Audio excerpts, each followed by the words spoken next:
The small compound was quiet except for the sound of a broom scratching against the floor. Mama Nkechi, her back bent with age, swept slowly, moving dust into a small pile. Beads of sweat dotted her wrinkled forehead inside the house. Amara lay on the couch with her phone in, her hand laughing at videos and replying to messages. She could hear her grandmother coughing outside, but she didn't move. Amara, Mama Nkechi called in a tired voice, "Come and help me throw this dust away." Amara hissed loudly, "Grandma, must you disturb me every minute? Can't you carry it yourself? It's just small dust." The old woman sighed and bent again, carefully lifting the tray of dirt. Her hands shook, but she managed to carry it outside. Amara didn't even look up from her screen. Later that afternoon, Mama Nkechi struggled with a pot of yam on the fire. The weight was too much for her thin arms, and the hot steam made her eyes water. "Amara, come and help me," she pleaded. Amara dragged her feet reluctantly, arms folded. "What is it this time? You cannot even cook small food without disturbing me," she muttered. "Please just hold the pot steady," Mama Nkechi begged. Instead of helping, Amara frowned. "I don't have time for all this. If you know you're too weak, then don't cook at all." She turned back inside, leaving her grandmother to struggle alone. When the food was finally ready, Amara ate quickly without even waiting for Mama Nkechi to sit. "The yam is too soft," she complained, pushing her plate aside. "You don't even know how to cook properly." Again, Mama Nkechi ate slowly in silence. Her eyes watered, but she said nothing that evening. When it was time to fetch water, Amara refused. "Grandma, if you want water, go and call Mama. You just children me. I can't be suffering up and down." So the old woman tied her wrapper tightly, picked up a small bucket, and walked slowly to the well by herself. Neighbors watched, shaking their heads, as Amara sat inside, humming to music on her phone. The days grew heavier in Mama Nkechi's house. Amara's behavior worsened with each passing moment. In the mornings, the old woman would sit quietly in the kitchen waiting for her granddaughter to boil water or make pap, but Amara no longer bothered. She would wake up, dress in her fine clothes, spray perfume, and head out without a word.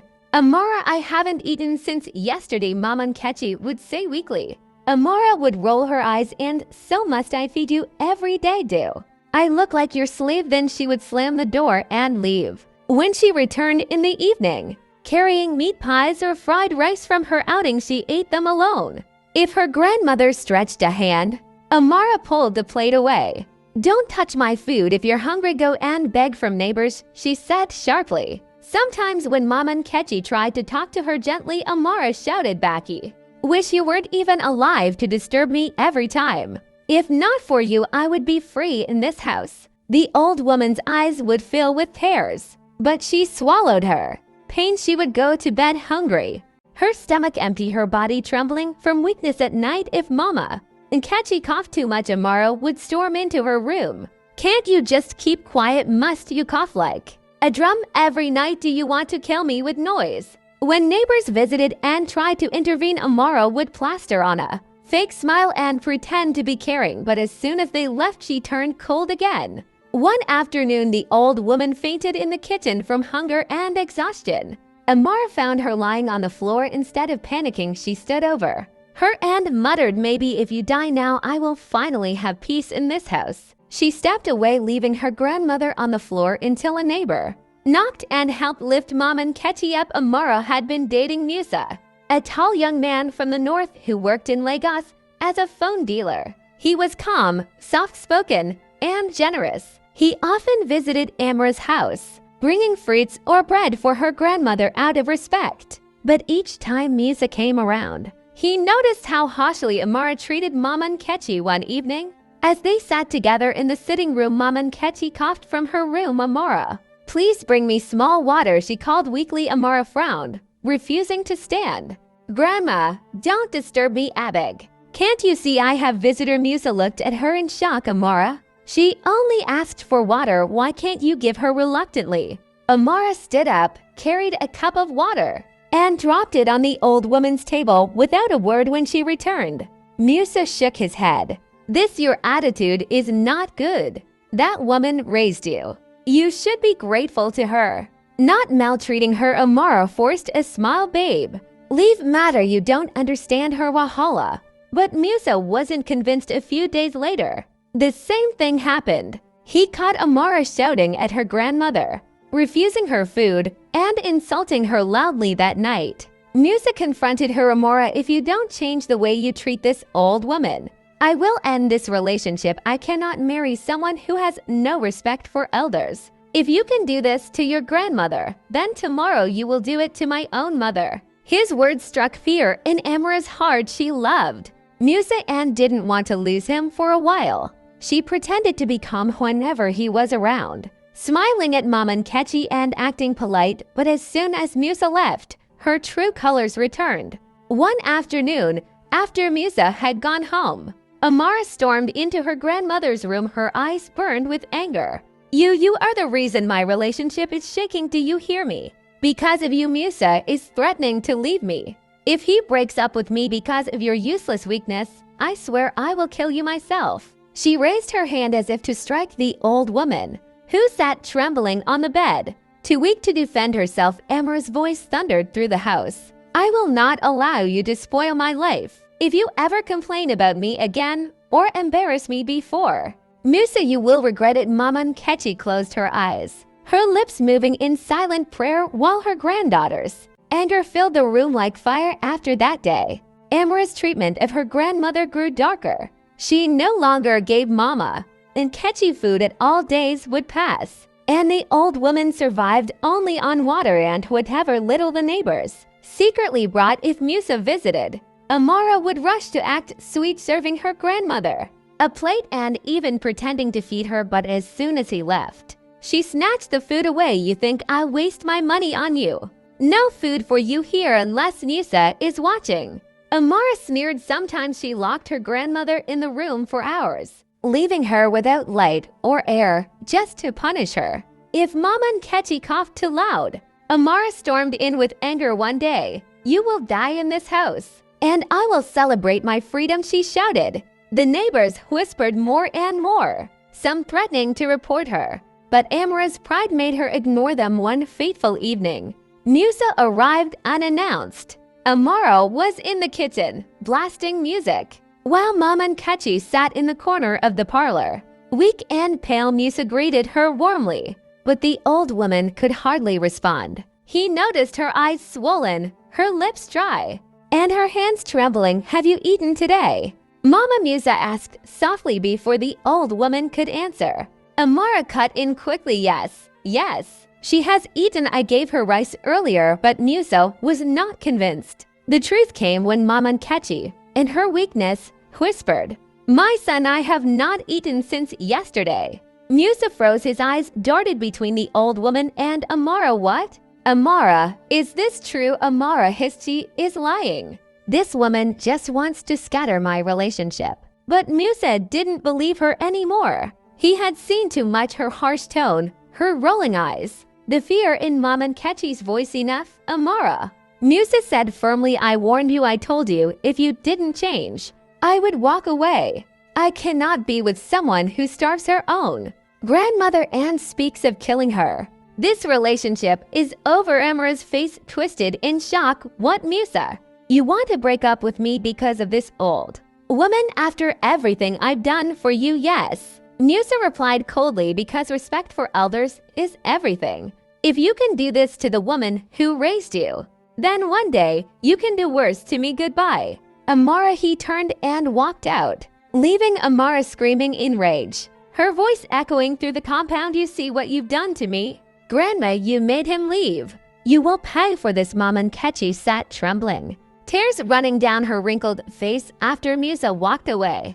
Amara's world started crumbling. The messages she sent him went unanswered, calls were ignored. Days turned into weeks, and the reality sank deep. He was gone, truly gone, all because of her attitude at night. She lay awake on her bed, staring at the ceiling. Her grandmother's faint coughs from the other room echoed like thunder in her ears. She whispered to herself, am I really doing the right thing, or am I destroying myself? But her pride was heavy, fighting against the small voice in her heart. One hot afternoon, Amara went to the market to buy vegetables. As she walked through the crowded stalls, An old man with gray hair and piercing eyes stopped her. He was dressed in simple clothes. Leaning on a wooden staff, "My daughter," he said calmly, blocking her path. Amara frowned yes. What is it? The old man's gaze was steady. "I have heard of the way you treat your grandmother. Stop what you are doing, or you will not live to see your own children. The same pain you give her will return to you multiplied." Amara froze, fear rising in her chest. "Who are you? How do you know me?" she demanded. But when she turned to look again, the man had disappeared into the crowd as if he had never been there that night. Amara could not sleep. She tossed and turned, her grandmother's frail breathing filling the silence. Finally, she drifted into a troubled dream. In the dream, she stood in a wide, empty field. Out of the mist came two figures, her late parents. Her mother's face was calm but stern. Her father's eyes burned with disappointment. Amara. Her mother's voice echoed, "Whatsoever you do to your grandmother, your own children will do to you." Her father's voice followed, deep and final, "You dishonor the one who raised you. You plant a curse for your own future. Stop before it is too late." Amara fell to her knees, weeping in the dream. "Please, Mama, Papa, forgive me. I didn't know." But they only turned and walked away, leaving her alone in the vast emptiness. She woke up suddenly, her body trembling, sweat soaking her clothes. In the dark room, she could hear Mama Nkechi coughing softly for the first time. Amara felt her heart breaking with shame. She covered her face with her hands and whispered, "God, I don't want my children to treat me the way I treated her. Forgive me."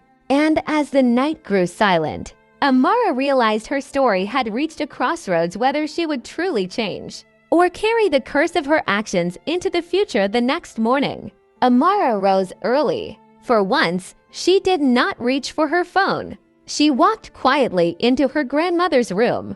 Mama Nkechi was sitting on her bed, folding her wrapper slowly, her hands weak from age. Amara knelt before her, tears rolling down her cheeks. "Grandma," she whispered, her voice trembling, "please forgive me. I have treated you like a stranger, even like an enemy. When you are the one who raised me, I have starved you, shouted at you, even wished you dead, but I cannot carry this shame anymore. Forgive me." Mama Nkechi's eyes softened. She placed her wrinkled hand gently on Amara's head. "My child," she said softly, "I forgave you long before you asked. My only prayer was that your heart would open before it was too late." Amara wept harder, holding her grandmother's hands tightly. From that day forward, she changed. She cooked for Mama Nkechi, helped her bathe, massaged her legs at night, and even laughed with her as they shared old stories. Neighbors who once shook their heads in pity now smiled, saying Amara has finally come back to her senses. Weeks later, a new chapter opened in her life. A young man named Shinidu, a hardworking builder from the neighborhood, visited their home. He had admired Amara from afar but had waited, watching her transformation with his own eyes respectfully. He greeted Mama Nkechi and then spoke. "Mama, I see the change in your granddaughter. She has become a good woman.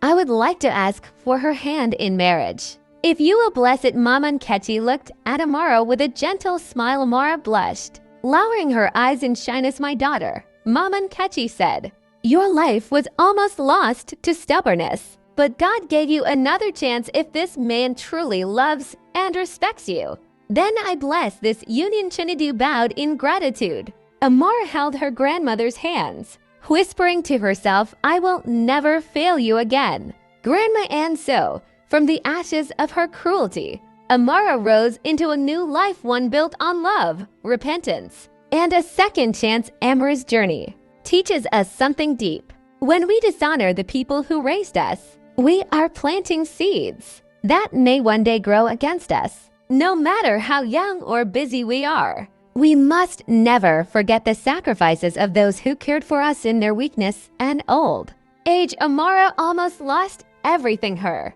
relationship, her peace of mind, even her future, because of her stubborn heart. But when she humbled herself and begged for forgiveness, she received mercy and aid. The lesson is simple: respect your elders, especially the ones who raised you, because the way you treat them is the way your own children will treat you tomorrow.